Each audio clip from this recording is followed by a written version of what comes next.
I'm Judith, 51 years old, divorced, one daughter in college. And after the last few years working two jobs just to keep our house, I can't say I was feeling particularly elegant or wedding worthy. I hadn't seen my brother in over 5 years. And when the wedding invitation finally came, folded neatly inside a cream envelope, I sat with it in my lap for a long time, just staring. Not because I wasn't happy for him, but because I had no idea where I fit into his life anymore. Still, I went.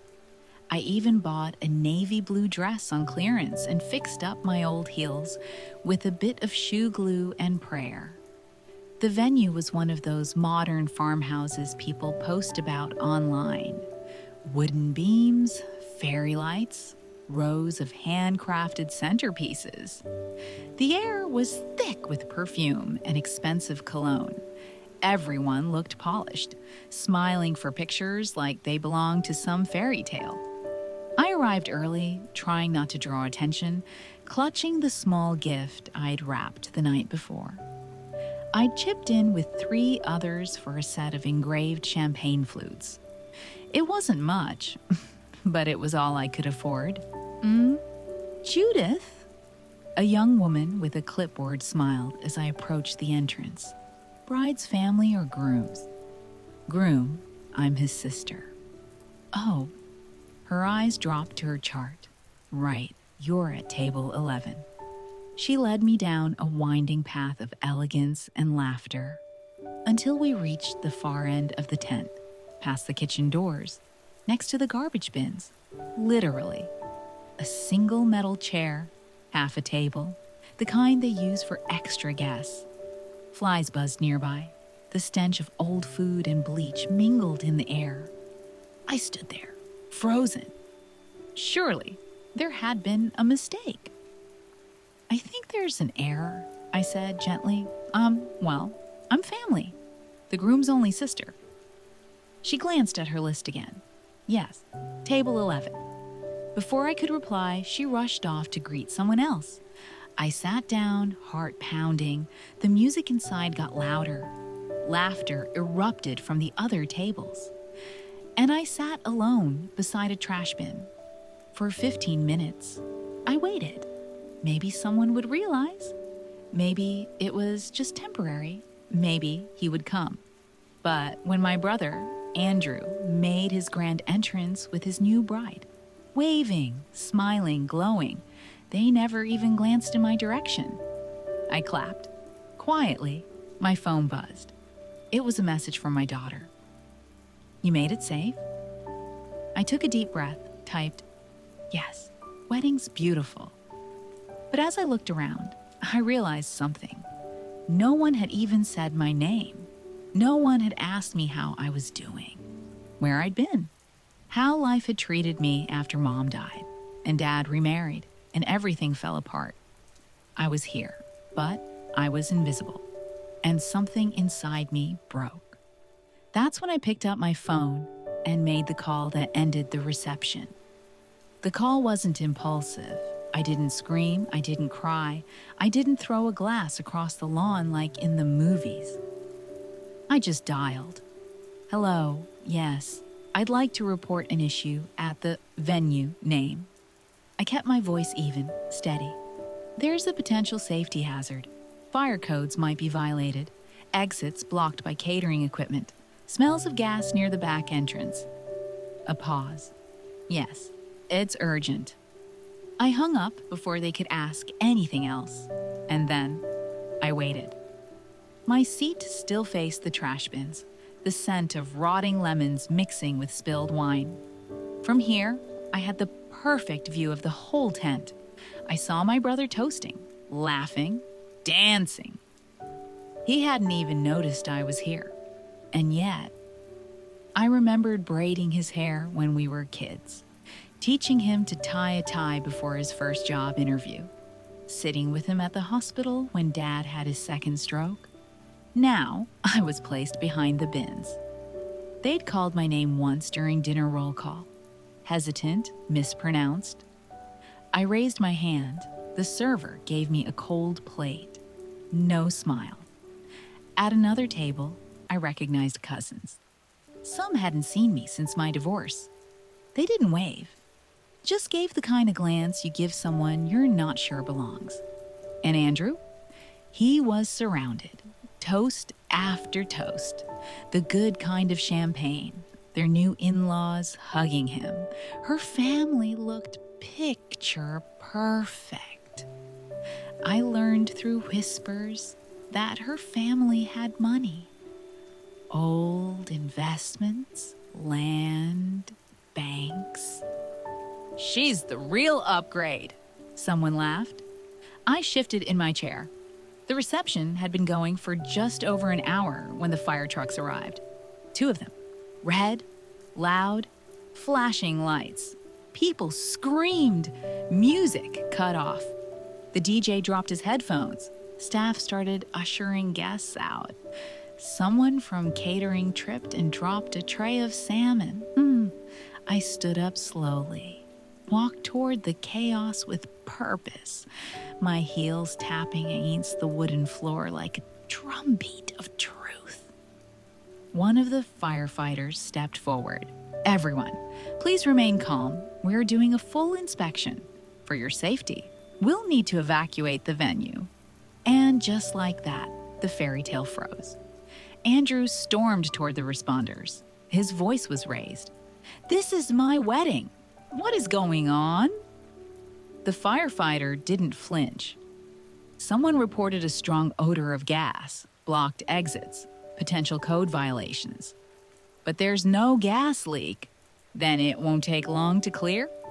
Andrew's bride was crying. The guests were murmuring. The music had stopped, but the tension sang. That's when Andrew saw me. "Judith," he shouted, did you call them?" I didn't deny it. I looked him straight in the eye and said, "You put me next to the trash." His face twisted. That wasn't my call." "You're the groom," I said. "This was your day. You had a say. And your only sister was seated beside garbage." People had stopped talking. They were watching now.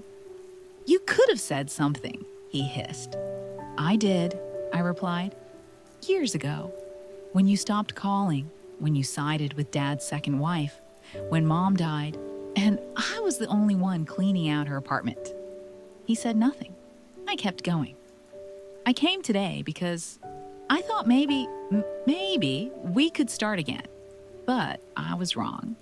And you made it loud and clear?" His bride tugged his arm, pleading, but Andrew just stared at me. "You humiliated me," I whispered, "and I'm done pretending I don't notice." The venue emptied out quickly. Women in heels stumbled over the grass. Men carried half-eaten plates. Children cried. The bride sat on a folding chair by the garden path, her mascara running. Andrew didn't follow me at first. He stood in silence, his hands on his hips, eyes darting between the firefighters and the guests. He looked like a man who just realized the ground beneath him wasn't as solid as he thought.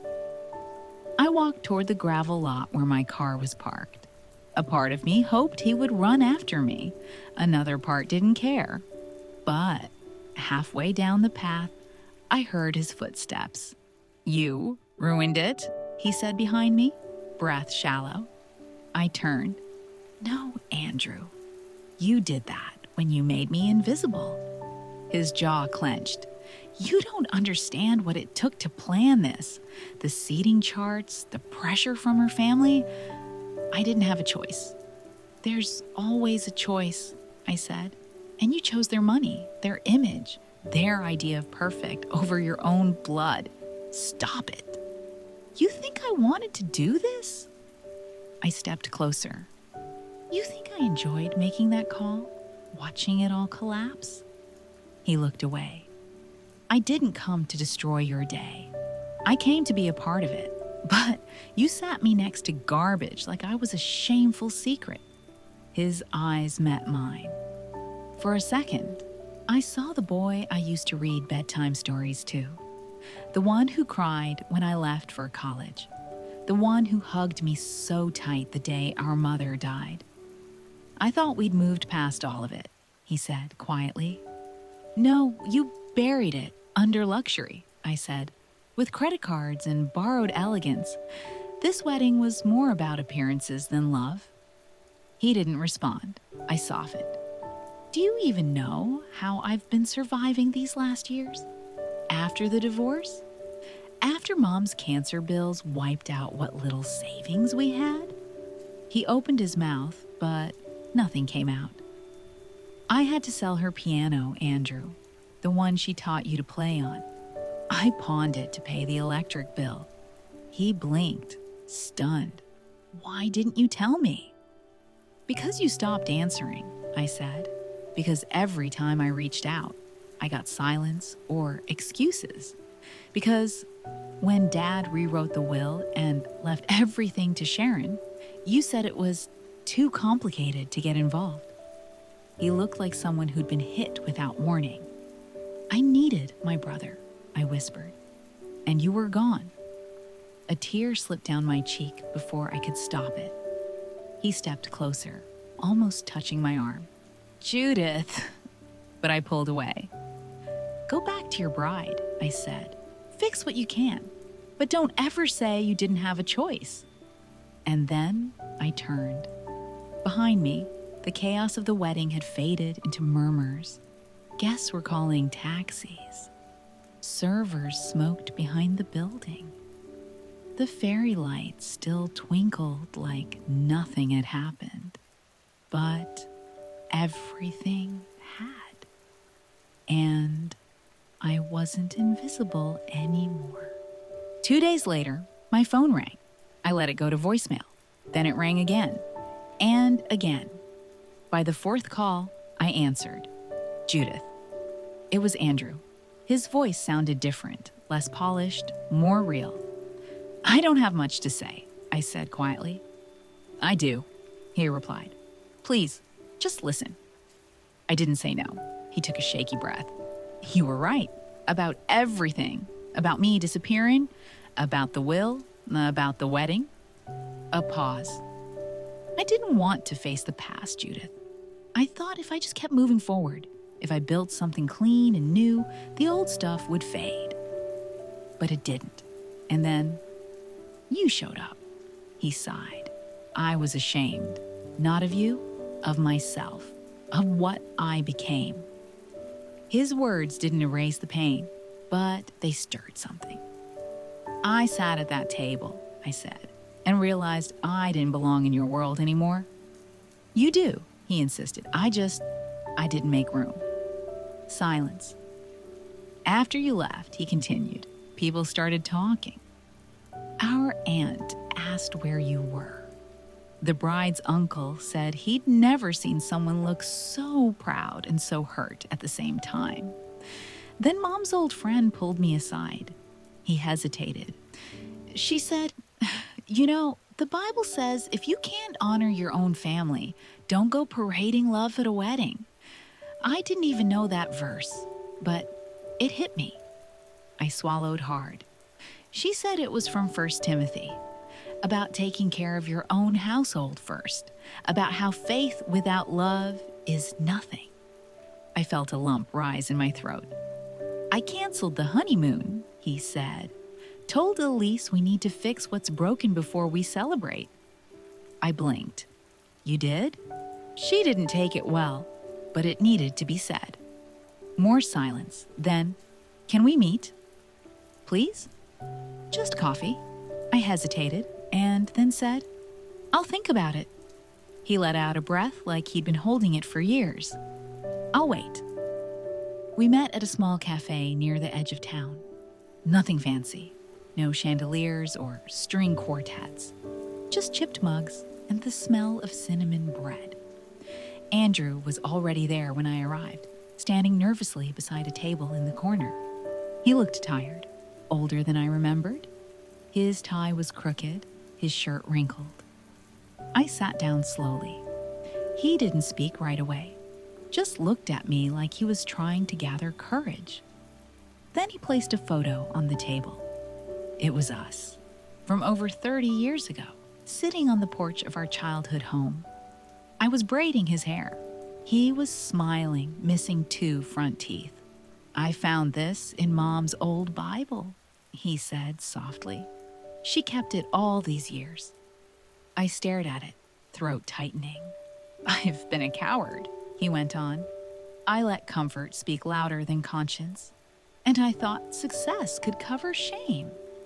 I looked up. "It can't. I know that now." He reached into his pocket and pulled out an envelope. "I asked Sharon for a copy of the old will," he said. "Turns out Mom left something for you, a small savings account. She wanted it to go toward your daughter's education. Sharon never told us. She just kept it quiet." I stared at the envelope, stunned. "Are you serious?" He nodded. "I had the lawyer reopen the estate. The money is yours." I blinked, speechless. "And more than that," he added, voice trembling, "I want to fix this. Not just with money, I want to be your brother again." A tear slipped down my cheek. "She prayed for us," I whispered. "I remember. Before she passed, she said, 'Don't let distance become division. Family must always forgive.'" Andrew nodded, eyes glassy. "And I failed her. But you're here now," I said, "and maybe that's enough to begin." He reached across the table, hand shaking slightly. I placed mine over his, and for the first time in years, I felt peace. Not because everything was solved, but because something had shifted. And sometimes, all it takes is a hand reaching back. The following weeks weren't easy. Andrew and I began talking again, slowly, like 2 people learning a language they once knew, but had forgotten. Short phone calls, a few shared memories, awkward silences that sometimes ended in laughter. His bride, Elise, wasn't thrilled. She called me once. Cold voice, tight words. "You embarrassed us." "You embarrassed him." I told the truth, I replied. "You could have ruined his career. Our family has ties to several investment groups, banks. We rely on trust. Then maybe you should start acting like family before asking for trust." She hung up. Andrew apologized later. Said she didn't grow up the way we did. Said wealth teaches people to fear disruption. I told him she didn't have to like me, but she needed to respect me. We weren't best friends, but we were siblings again. He even came over one afternoon, bringing a box of Mom's old cookbooks. "I thought you might want these," he said. I opened the first one. A photo of us fell out. Christmas, 1989, matching pajamas, Mom behind us, laughing. "I remember that," I whispered. "I burned the cookies," he smiled. We both laughed. My daughter came home from college that weekend. Andrew met her for dinner. They talked for hours. Later that night, she said, "He's not what I expected. He's trying." "Yes," I said, "and that's more than I hoped for." The next Sunday, I sat alone on my porch. I opened Mom's Bible. Her handwriting danced between the verses. Notes, prayers, names. Beside 1 Timothy 5:8, she had written, "If we forget our own, what does our faith mean? Love begins at home." I closed the book, and I wept. By mid-autumn, I found myself changing too. I stood straighter, smiled more, laughed when I burned toast instead of cursing under my breath. Not everything was fixed. I still struggled to pay off the credit card bill from my daughter's textbooks, still worked weekends. But the heaviness I carried in my chest, like I had no one, it wasn't as heavy anymore. One evening, I got a knock at the door. It was Andrew. No warning, no call. He held a toolbox in one hand and a light fixture, in the other. I remember you said the kitchen light keeps flickering. I stared at him, and I figured, he continued, after everything you did for me growing up, maybe I could return the favor. He fixed the light, then the back gate, then the squeaky cabinet that had annoyed me for a year. Each act was small, but they spoke louder than apologies ever could. Later that night, I made us tea. We sat on the couch, the silence warm. He looked around. Your house. It feels like home. It is, I said, even when things are hard. He leaned back, letting out a breath. You know, I never thought I'd need forgiveness from my big sister. But I did. I do. I smiled. And you have it. He nodded. Then, with a shaky voice, he added, I'm not proud of who I became, but maybe I can be proud of who I'm becoming. You're getting there. He gave a small laugh. Takes time. Everything that matters does. That night, as he left, he hugged me. Not a rushed, distracted hug, a real one. And for the first time in years, I believed it was just the beginning. Winter crept in with gray skies and early nights. One Thursday afternoon, I received a letter. Handwritten, no return address. Inside was a formal notice. Sharon, our father's second wife, had passed away. Cancer. Quick. Quiet. And beneath that, a legal document. She had left everything to her own son. The house, the car, the remaining investments. Andrew called me minutes later. I just got it too. His voice was calm, too calm. She erased us, I said. She did. We didn't speak for a moment. Do you want to go to the funeral? I asked. He sighed. Number. I want to go to the house. What for? To say goodbye to her, to the lies, to what Dad allowed. 2 days later, we met outside the old place. The yard was empty. A for sale sign on the lawn. Andrew walked slowly, his eyes scanning the porch, the windows, the small cracks in the wall I'd forgotten. I lived here longer than she did, he muttered. And yet, he stepped onto the porch. I followed. Inside, everything had been boxed, cleaned, stripped of memories. No family photos, no echoes, just furniture. She erased everything, I whispered. But then, Andrew opened a small drawer near the hallway. And there, untouched, was a small Bible. Mom's? I gasped. How? She must have kept it, he said. Maybe she wasn't so heartless after all. We opened it. Between the pages were letters, old ones, from Mom to Dad, from me to Andrew. Even a photo of the four of us before everything fell apart. Tears welled in my eyes. This house was never about money, I said. It was about belonging, and we lost that for a while. He nodded. But we found each other again, and that was more valuable than any inheritance. A month later, Andrew invited me to dinner. He said it was just the three of us, him, Elise, and me. I almost declined, but something inside me said, go. The table was set simply, no extravagance, just roasted chicken, salad, and a candle flickering in the middle. Elise looked nervous, her posture stiff, eyes avoiding mine. Andrew served the food in silence. Halfway through the meal, she finally spoke. I owe you an apology. I froze. She took a breath. I didn't understand what family meant to Andrew. I didn't understand what you meant to him. But I do now. Her voice cracked slightly. I come from people who fix things with money, not with truth. You showed me a different kind of courage. I put my fork down. She looked up.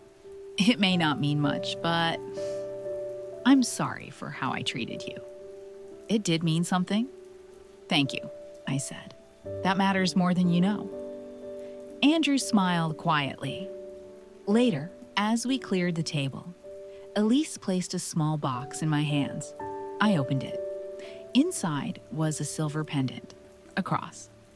It belonged to Andrew's mother, she said. Your mother. I held it carefully, heart pounding.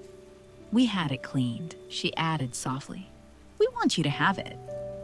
Tears filled my eyes. I looked at Andrew. He simply nodded. She always believed love was proven in action, I said. Elise touched my hand. I'm learning that now. That night, I left with more than a gift. I left with something sacred restored. Not perfection, not a flawless family, but something real. And real was enough. Spring came slowly, like a sigh after a long cry. The trees bloomed again, birds returned, the cold lifted.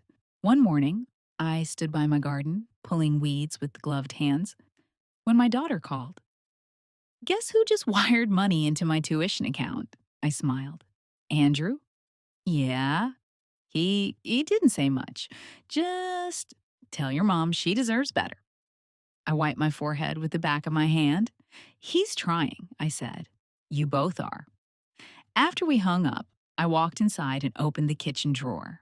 There it was, the silver cross. I wore it that day and every day after. On Sundays, I go to a small church near my house. Nothing fancy, just wood pews and honest voices. And every time the pastor reads from the Bible, I think of the verse Mom marked.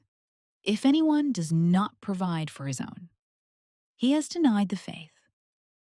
That verse lived in me now. Because family isn't built by blood alone. It's built by truth, by humility, by the courage to say, I was wrong, by the grace to say, you're forgiven, and by the decision to love, even when the past smells like trash. So if you ever find yourself seated beside garbage, forgotten, dismissed, discarded, don't be afraid to speak up, because sometimes the biggest mess is the one that leads to the cleanest heart.